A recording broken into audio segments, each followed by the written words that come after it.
होता है। स्कंद पुराण के अंदर बैसाख महत्व में लिखा कि जो अधोगति में मर गया होता है, अचानक मर गया होता है, एक्सीडेंट में मर गया होता है, उसकी जीने की और तमन्ना थी, अचानक कोई बीमारी लग गई और मर गया, कोई बड़ी बीमारी लगने के कारण चला गया, उसको बहुत कुछ करना था पर मर गया, उसके लिए बैसाख महीने में शंकर भगवान को जब हम मिट्टी के पात्र का जल समर्पित करते हैं तो वो जीव तड़पता नहीं है, कहीं भटकता नहीं है। उसको गया में पितरों में मिलाया कि नहीं मिलाया, भद्र विशाल में ब्रह्म का पाली करी कि नहीं करी, कभी पिंडदान कभी तर्पण तिलांजलि हुई कि नहीं हुई, पर मिट्टी के पात्र का जल बैसाख महीने में शिव जी को चढ़ाया जाता है तो वो जीव कहीं पर भी हो उसकी मुक्ति हो जाती है, उसका मोक्ष हो जाता है। भले दिए, अगर आपके पास मिट्टी का मटका नहीं है, आपके पास मटका नहीं, सुराई नहीं, मटकी नहीं, मिट्टी का कोई पात्र नहीं, कोई तारवा नहीं, तो आप दिए के अंदर भी जल भरकर उसको तांबे के लोटे में मिलाकर शिव जी को चढ़ा सकते हो। बैसाख महीने में जिस नारी के गर्भ में बच्चा 1-2 महीने का, 4 महीने का किसी का गिर गया हो, बच्चा चले गया 2 महीना, 4 महीना, 6 महीने का समाप्त हो, उसको चढ़ाना चाहिए बैसाख महीने में शिव को जल, मिट्टी के पात्र का जल। परिवार में कोई अधोगति में चले गया, चढ़ाना चाहिए मिट्टी के पात्र, शिव को समर्पित करना चाहिए। बैसाख के महीने में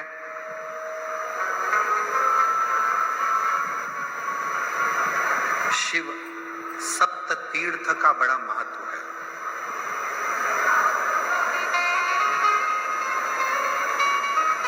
जिस नारी को 30 साल हो गए हों, बच्चे नहीं हो, 35 साल हो गए हों, संतान नहीं हो, 25 साल हो गए, 20 साल हो गए, संतान का सुख ना हो,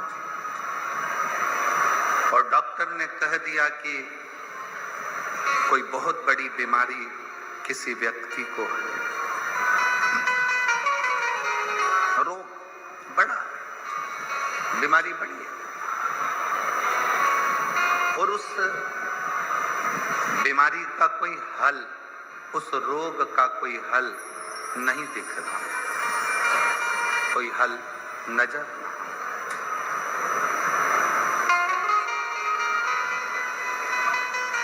कोई हल दिख ना रहा। तो बैसाख महीने में शिव सप्त तीर्थ का एक अनुष्ठान अपने जीवन में जरूर करें। मिट्टी के पात्र में जल भरना और मिट्टी के पात्र में जल भरकर प्रतिदिन रोज 7 दिन का ये नियम होता है सप्त तीर्थ का। सप्त तीर्थ बस विराम जो है उसका प्रदोष के दिन होना चाहिए। और बैसाख के महीने में जब आप सप्त तीर्थ का अनुष्ठान करें, 1 घड़ा जल का रोज भरें प्रतिदिन, और 1 बेलपत्र,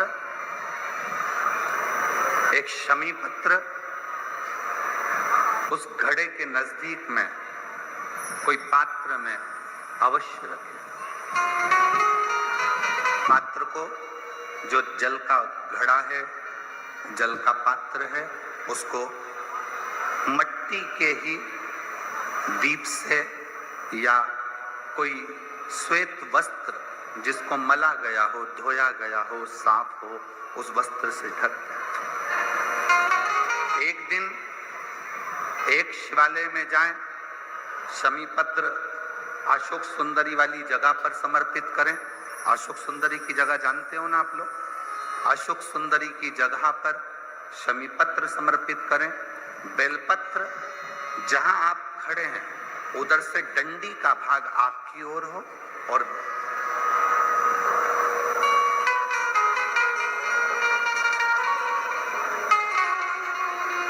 जहां आप खड़े हैं वहां डंडी का भाग आपकी ओर हो और बेलपत्र शिव जी को समर्पित करा जाए।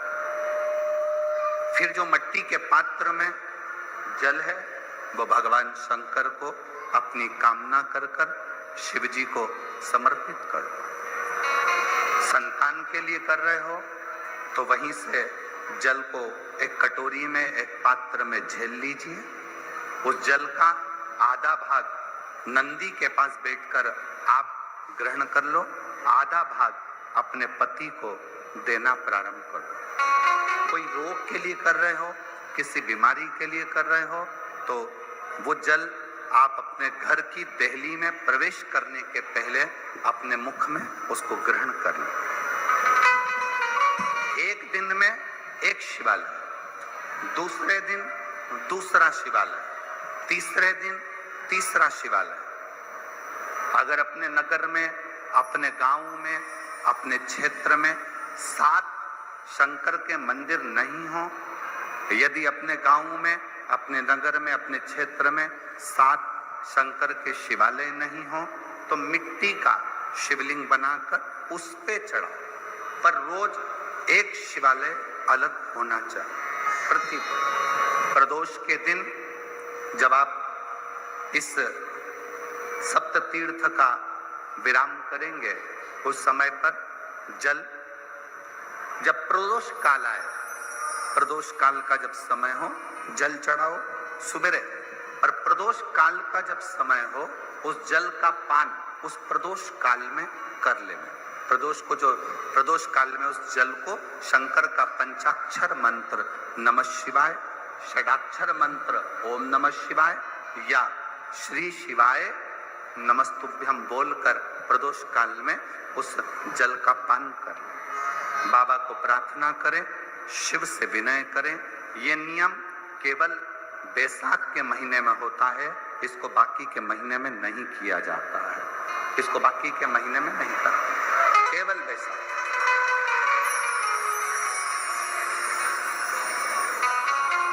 शिव सप्त तीर्थ का जो नियम है वो अपने जीवन में धारण करें। और हम तो कहेंगे शिव महापुराण की कथा श्रवण करने वाले प्रत्येक बेटा बेटी से, शिव महापुराण की कथा सुनने वाले प्रत्येक शिव भक्त से हम तो कहेंगे कि शरीर में कोई रोग नहीं भी है, संतान की प्राप्ति नहीं भी चाहिए, उच्च शिक्षा के लिए आप कर रहे हैं, अपने जीवन की खुशहाली के लिए कर रहे हैं, तो शिव का सप्त तीर्थ अनुष्ठान अवश्य करें, अवश्य, और अपने जीवन को सार्थक करें। मेरी जीजियों, 2 चीजें बड़ा स्मरण में रखिएगा। एक बैसाख महीने में